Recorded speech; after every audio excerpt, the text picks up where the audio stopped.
ప్రజాపాలన దినోత్సవాన్ని పురస్కరించుకొని ఇప్పుడు పతాకావిష్కరణ ఉంటుంది.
యావత్ భారతదేశం 1947 ఆగస్టు 15న స్వేచ్ఛా స్వాతంత్రం పొంది సంబరాలు చేసుకున్న తరుణం.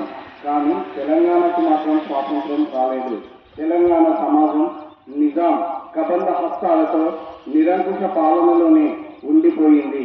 హైదరాబాద్ సంస్థానం పేరిట ప్రత్యేకంగా పాలించబడింది. తెలంగాణకు నిజమైన స్వాతంత్రం సెప్టెంబర్ 17, 1948న వచ్చింది. తదనంతరం స్వతంత్ర భారతదేశంలో విలీనమైంది. దీనిని ప్రజాపాలన దినోత్సవంగా జరుపుకుంటాం.